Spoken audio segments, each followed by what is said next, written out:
नमस्कार दोस्तों, आप सभी का स्वागत है हमारे चैनल यूनिवर्सिटी अपडेट में।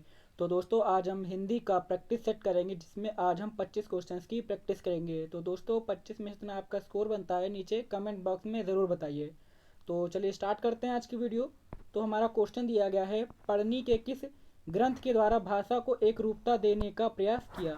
तो दोस्तों, आपको बताना होगा जो पढ़नी जी के ग्रंथ दिए गए हैं, इनमें से किस ग्रंथ के द्वारा भाषा को एक रूपता देने का प्रयास किया गया है। तो दोस्तों, आपके सामने ऑप्शन दिए गए हैं। ए महाभाषा, बी अष्टाध्यायी, सी योग वशिष्ठ, डी बृहस्पति नीतिसार।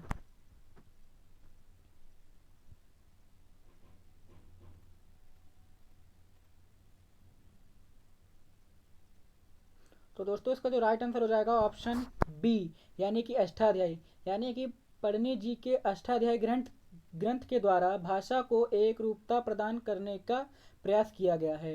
तो दोस्तों, बढ़ते हैं अपने अगले क्वेश्चन की ओर। तो दोस्तों, हमारा अगला क्वेश्चन दिया गया है, हिंदी साहित्य के इतिहास का प्रथम लेखक कौन है। तो दोस्तों, आपको बताना हो जो हिंदी साहित्य का इतिहास है, इसको लिखने में सबसे पहला लेखक कौन हैगा। तो दोस्तों, आपके सामने ऑप्शन दिए गए हैं। A George Grierson, B Acharya Ramchandra Shukla, C Shiv Singh Sengar, D Garcin de Tassy.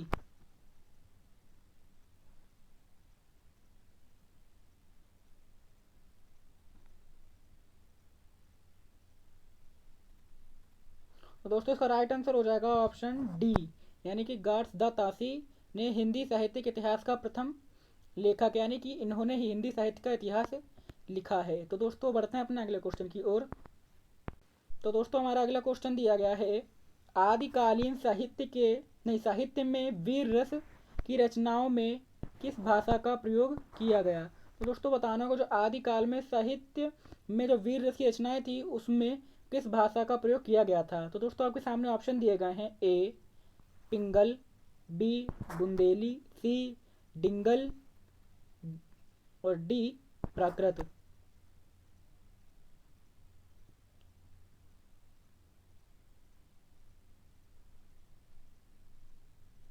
तो दोस्तों, इसका राइट आंसर हो जाएगा ऑप्शन सी, यानी कि डिंगल। यानी कि आदिकाल में जो साहित्य में वीर रस की रचनाएं की जाती थी, उसमें डिंगल भाषा का प्रयोग किया जाता था। तो दोस्तों, बढ़ते हैं अपने अगले क्वेश्चन की ओर। तो दोस्तों, हमारा अगला क्वेश्चन दिया गया है, साहित्य लहरी की विषय वस्तु क्या है। तो दोस्तों, को बताना जो साहित्य लहरी है, उसकी विषय वस्तु क्या थी। तो दोस्तों, आपके सामने ऑप्शन दिए गए हैं। ए न्याय का भेद, बी अवतार लीला, सी निर्गुण का खंडन, डी नीति।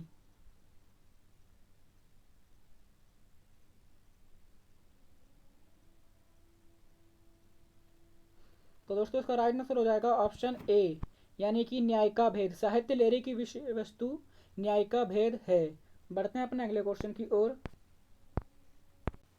तो दोस्तों, हमारा अगला क्वेश्चन दिया गया है, आचार्य रामचंद्र शुक्ल ने प्रेम आख्यान काव्य परंपरा का प्रथम कवि किसे माना है। तो दोस्तों, आपको बताना होगा आचार्य रामचंद्र शुक्ल ने प्रेम आख्यान काव्य परंपरा का प्रथम कवि इनमें से किसको माना। तो दोस्तों, आपके सामने ऑप्शन दिए गए हैं। ए मंझन, बी जैसी, सी मुल्ला दाऊद, डी कुतुब्बन।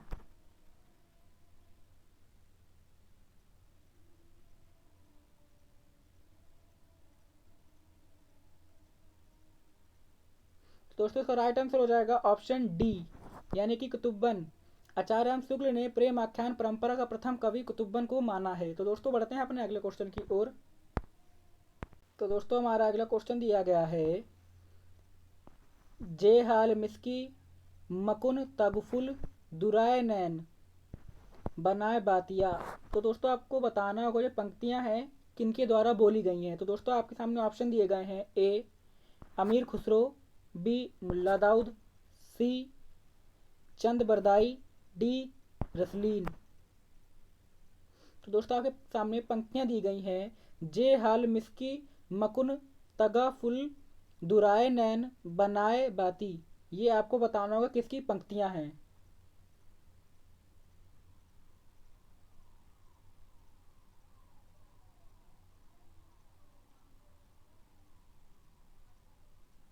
तो दोस्तों इसका राइट आंसर हो जाएगा ऑप्शन ए यानी कि अमीर खुसरो। ये पंक्तियां अमीर खुसरो जी की हैं। तो दोस्तों बढ़ते हैं अपने अगले क्वेश्चन की ओर। तो दोस्तों हमारा अगला क्वेश्चन दिया गया है, इनमें से कौन सी पश्चिमी हिंदी की बोली नहीं है। तो दोस्तों बताना होगा, ये जो चार बोलियां दी गई हैं इनमें से कौन सी जो बोली है वो पश्चिमी हिंदी की बोली नहीं है। तो दोस्तों आपके सामने ऑप्शन दिए गए हैं, कौरवी ए, बी बुंदेली, सी मारवाड़ी, डी कन्नौजी।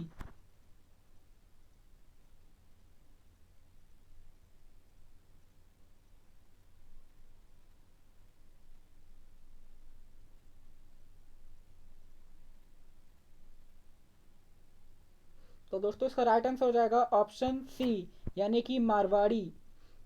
पश्चिमी हिंदी की बोली मारवाड़ी नहीं है, बाकी ये सभी बोलियां हैं। तो दोस्तों बढ़ते हैं अपने अगले क्वेश्चन की ओर। तो दोस्तों हमारा अगला क्वेश्चन दिया गया है, शब्द रचना में किसका योगदान नहीं होता है। तो दोस्तों को बताना होगा, शब्द रचना करते हैं जब हम, तो उसमें किसका योगदान नहीं होता है। तो दोस्तों आपके सामने ऑप्शन दिए गए हैं, ए प्रत्यय, बी पद, सी धातु, डी उपसर्ग।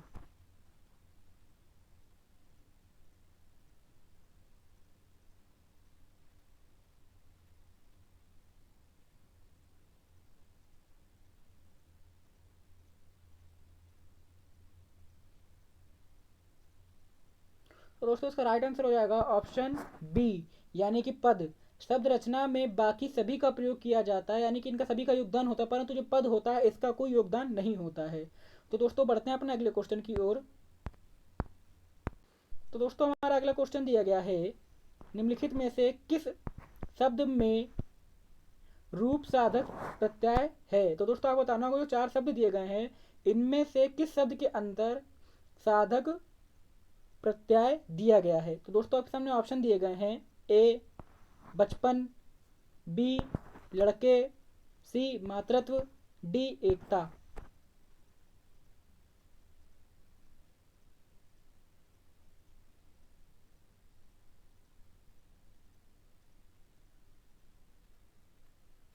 तो दोस्तों इसका राइट आंसर हो जाएगा ऑप्शन बी यानी कि लड़के। लड़के में साधक प्रत्यय है और बाकी सभी में साधक प्रत्यय का प्रयोग नहीं किया गया है। तो दोस्तों बढ़ते हैं अपने अगले क्वेश्चन की ओर। तो दोस्तों आपका अगला क्वेश्चन दिया गया है, प्रसिद्ध साहित्य पत्रिका कल्पना कहाँ से प्रकाशित होती थी।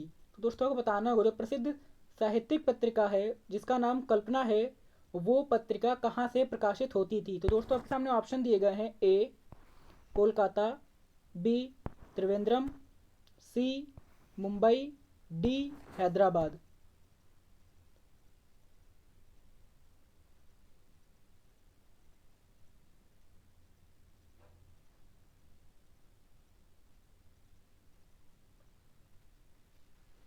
तो दोस्तों इसका राइट आंसर हो जाएगा ऑप्शन डी यानी कि हैदराबाद। प्रसिद्ध साहित्यिक पत्रिका कल्पना हैदराबाद से प्रकाशित होती थी। तो दोस्तों बढ़ते हैं अपने अगले क्वेश्चन की ओर। तो दोस्तों हमारा अगला क्वेश्चन दिया गया है, रावरे रूप को रीति अनूप नयो नयो लागत जो जो निहारिये, ये किसकी पंक्ति है। तो दोस्तों बताना होगा, जो आपके सामने ये पंक्ति दी गई है, रावरे रूप को रीति अनूप नयो नयो लागत जो जो निहारिये, ये पंक्ति दी गई है, ये किसके द्वारा है। तो आपके सामने ऑप्शन दिए गए हैं, ए बोधा, बी घनानंद, सी ठाकुर, डी देव।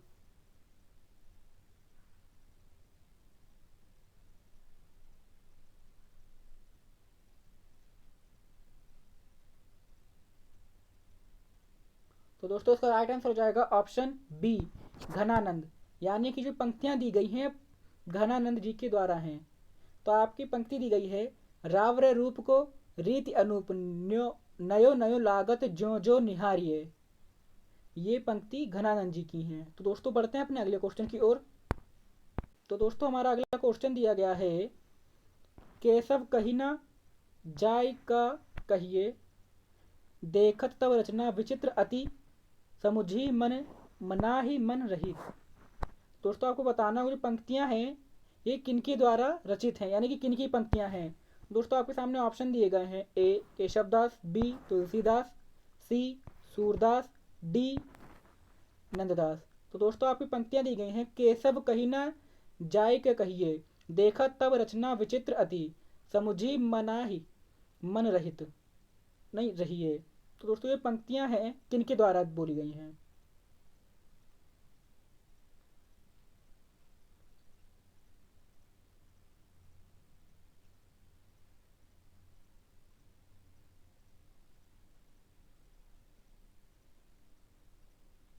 तो दोस्तों इसका राइट आंसर हो जाएगा ऑप्शन बी, यानी कि तुलसीदास। तो ये पंक्तियां तुलसीदास जी के द्वारा रचित हैं। तो पंक्तियां दी गई हैं, केशव कही ना जाय का कहिए, देखत तब रचना विचित्र अति, समुझी मन ही मन रहिए। ये पंक्तियां जो हैं तुलसीदास जी के द्वारा रचित हैं।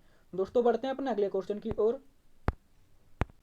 तो दोस्तों आपको बताना होगा, अगला क्वेश्चन दिया गया है, मिश्र बंधुओं में कौन नहीं है? तो दोस्तों आपको बताना होगा जो इन चार ऑप्शनों में से मिश्र बंधु वे नहीं है। तो आपके सामने ऑप्शन दिए गए हैं, ए सुखदेव बिहारी मिश्र, बी कृष्ण बिहारी, सी श्याम बिहारी मिश्र, डी गणेश बिहारी।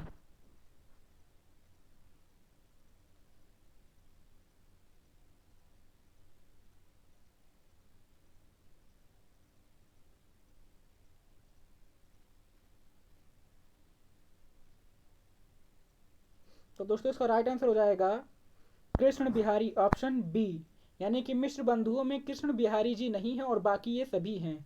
तो दोस्तों बढ़ते हैं अपने अगले क्वेश्चन की ओर। तो दोस्तों हमारा अगला क्वेश्चन दिया गया है, इनमें से नई कहानी आंदोलन के साथ कौन कहानीकार नहीं जुड़ा था? तो दोस्तों आपको बताना होगा, ये चार कहानीकार दिए गए हैं, इनमें से कौन जो कहानीकार था वह नई कहानी आंदोलन के साथ नहीं जुड़ा था? तो दोस्तों आपके सामने ऑप्शन दिए गए हैं, ए मोहन राकेश, बी कमलेश्वर, सी ज्ञान रंजन, डी राजेंद्र यादव।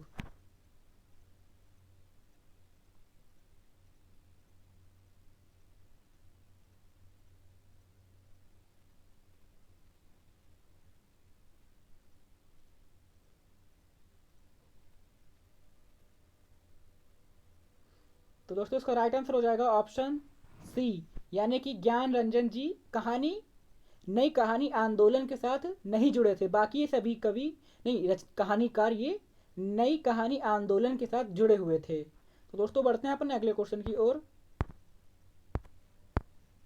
तो दोस्तों हमारा अगला क्वेश्चन दिया गया है, इनमें से गांगुली गांव किस उपन्यास के केंद्र में है? तो दोस्तों आपको बताना होगा, जो ये चार ऑप्शन दिए गए हैं इनमें से जो गांगुली गांव उपन्यास था वह किसके केंद्र में था? तो दोस्तों आपके सामने ऑप्शन दिए गए हैं, ए जल टूटता हुआ, बी अलग अलग वैतरणी, सी परती परिकथा, डी आधा गांव।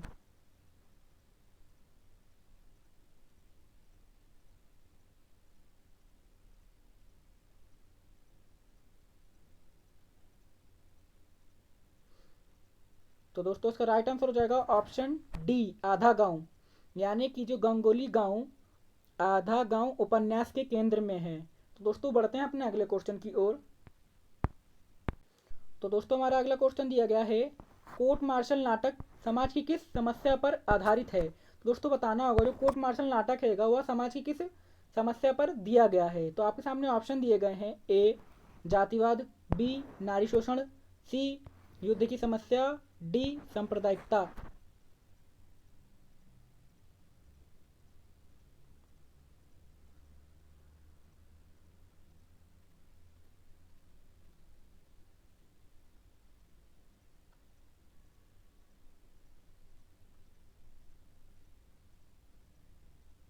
तो दोस्तों इसका राइट आंसर हो जाएगा ऑप्शन ए जातिवाद।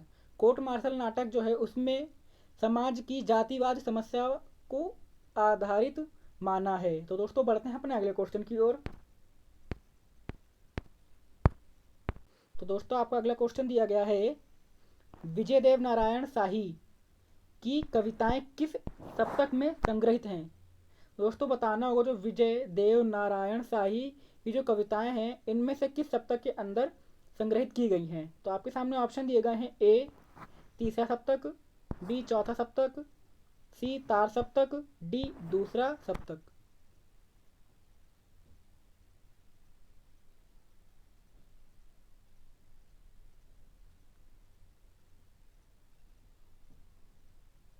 तो दोस्तों इसका राइट आंसर हो जाएगा ऑप्शन ए तीसरा सप्तक। विजय देव नारायण शाही की जो कविताएं हैं तीसरा सप्तक में संग्रहित की गई हैं। तो दोस्तों बढ़ते हैं अपने अगले क्वेश्चन की ओर। तो दोस्तों हमारा अगला क्वेश्चन दिया गया है, इनमें से कौन सा उपन्यास विभाजन समस्या पर आधारित नहीं है। तो दोस्तों आपको बताना होगा जो 4 उपन्यास दिए गए हैं इनमें से कौन सा उपन्यास है जो विभाजन की समस्या पर आधारित नहीं है। तो दोस्तों आपके सामने ऑप्शन दिए गए हैं, ए आधा गांव, बी आखिरी कलम, सी सूखा बरगद, डी झूठा सच।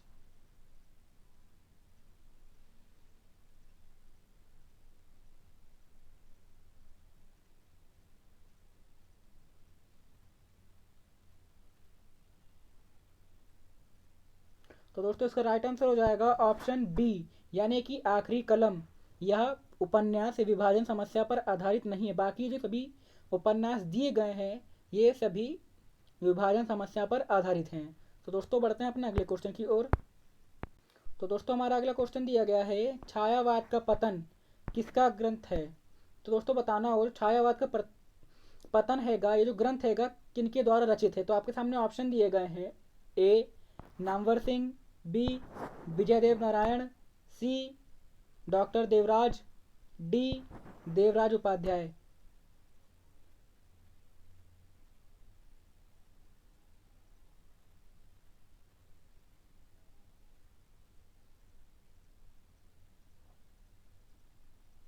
तो दोस्तों इसका राइट आंसर हो जाएगा ऑप्शन सी डॉक्टर देवराज। छायावाद का पतन डॉक्टर देवराज जी का ग्रंथ है। तो दोस्तों बढ़ते हैं अपने अगले क्वेश्चन की ओर।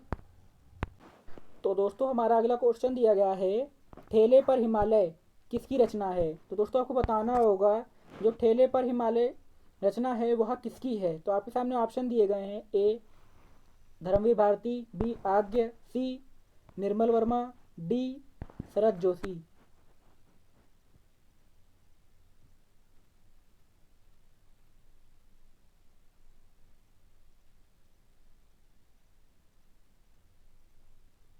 तो दोस्तों इसका राइट आंसर हो जाएगा ऑप्शन ए धर्मवीर भारती। ठेले पर हिमालय जो रचना है कि डॉक्टर धर्मवीर भारती जी की है। तो दोस्तों बढ़ते हैं अपने अगले क्वेश्चन की ओर। दोस्तों हमारा अगला क्वेश्चन दिया गया है। तो दोस्तों आपको इन क्वेश्चनों में से आपको स्थापना और तर्क दिए जाएंगे। आपको बताना होगा स्थापना या तर्क में से कौन सही है या दोनों सही हैं या दोनों गलत दिए गए हैं।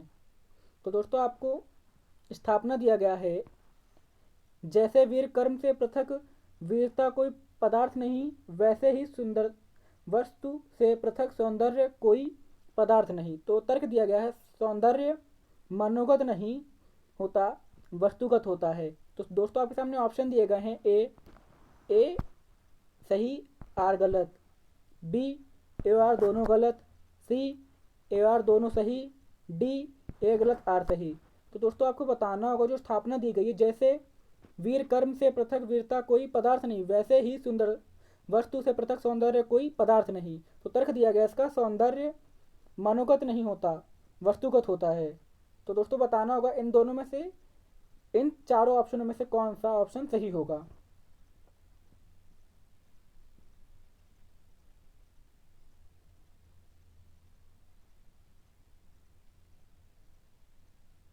तो दोस्तों इसका राइट आंसर हो जाएगा ऑप्शन सी यानी कि ए और आर दोनों सही दिए गए हैं इसमें, यानी कि स्थापना और तर्क दोनों सही दिए गए हैं। तो हमारी स्थापना दी गई थी, जैसे वीर कर्म से पृथक वीरता कोई पदार्थ नहीं वैसे ही सुंदर वस्तु से पृथक कोई पदार्थ नहीं। तो उसको उसका तर्क दिया गया था, सौंदर्य मनोगत नहीं होता है वस्तुगत होता है। तो दोस्तों बढ़ते हैं अपने अगले क्वेश्चन की ओर। तो दोस्तों हमारा स्थापना दिया गया है, नारी का आकर्षण पुरुष को पुरुष बनाता है और उसका आकर्षण उसे गौतम बुद्ध बना देता है। तो तर्क दिया गया है, गौतम के वैराग्य में यशोधरा के प्रति आकर्षण नहीं बल्कि बुद्धत्व प्राप्ति के लिए उनका संकल्प कारणभूत था। तो दोस्तों आपके सामने ऑप्शन दिए गए हैं, ए ए और आर दोनों गलत, बी ए गलत आर सही, सी ए और आर दोनों सही, डी ए सही आर गलत।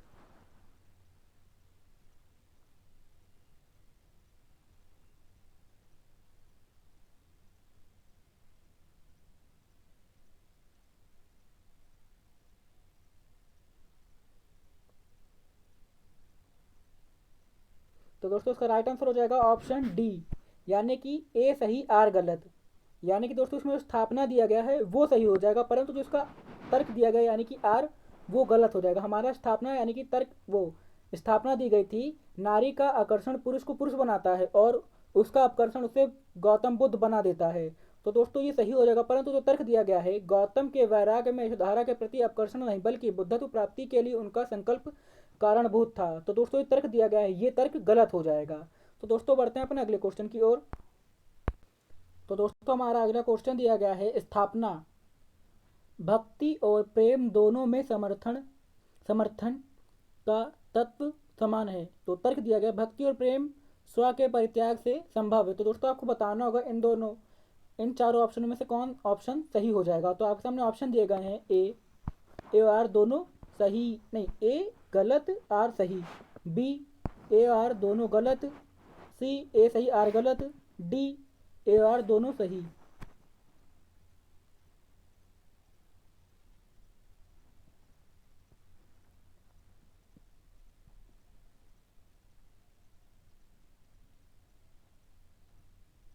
और दोस्तों इसका राइट आंसर हो जाएगा ऑप्शन डी, यानी कि ए और आर दोनों सही दिया गया, यानी कि स्थापना और तर्क दोनों सही दिया गया। स्थापना दी गई थी भक्त और प्रेम दोनों में समर्पण का तत्व समान है। तो दोस्तों बताया गया था जो भक्ति और प्रेम होता है दोनों में समर्पण का समान तत्व हैगा, और तर्क दिया गया था इसमें भक्ति और प्रेम स्व के परित्याग से संभव है। भक्ति और जो प्रेम हैगा जब तक अपना परित्याग नहीं करेंगे तब तक वह संभव नहीं हो सकती है। तो दोस्तों इसका दोनों ही सही हो जाएंगे, तो यानी कि आर दोनों सही दिए गए हैं, यानी कि स्थापना का जो तर्क दिया गया है वह सही दिया गया है। तो दोस्तों बढ़ते हैं अपने अगले क्वेश्चन की ओर।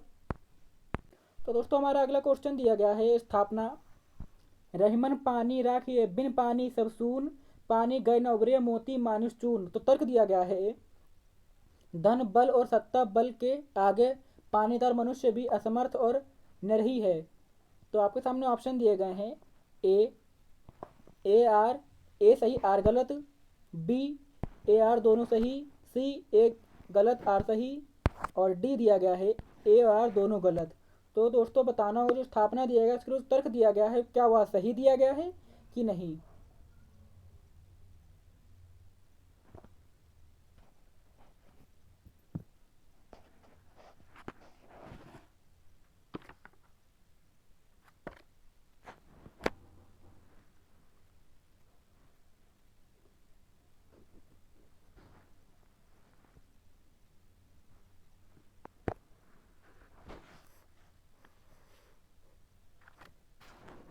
तो दोस्तों इसका राइट आंसर हो जाएगा ऑप्शन बी, यानी कि ए और आर दोनों सही दिया गया है। तो दोस्तों हमारा स्थापना दी गई है रहीमन पानी राखिए बिन पानी सब सून, पानी गए न उबरिए मोती मानुष चून। तो दोस्तों इसका तर्क दिया गया है धन बल और सत्ता बल के आगे पानीदार मनुष्य भी असमर्थ और निरही है।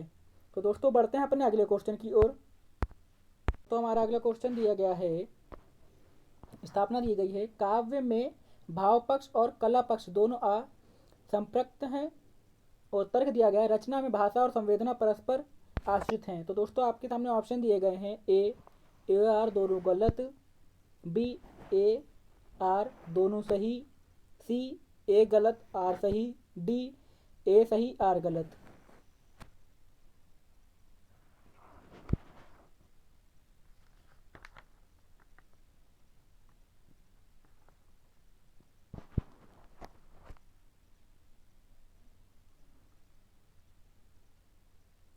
तो दोस्तों इसका भी ऑप्शन बी ही सही हो जाएगा, यानी कि ए और आर दोनों सही दिए गए हैं। तो दोस्तों जो स्थापना दी गई है काव्य में भाव पक्ष और कला पक्ष दोनों संपृक्त हैं, और उसका तर्क दिया गया है रचना में भाषा और संवेदना परस्पर आश्रित है, यानी कि जो तर्क दिया गया है स्थापना के लिए यह तर्क सही दिया गया और स्थापना भी सही दिया गया है।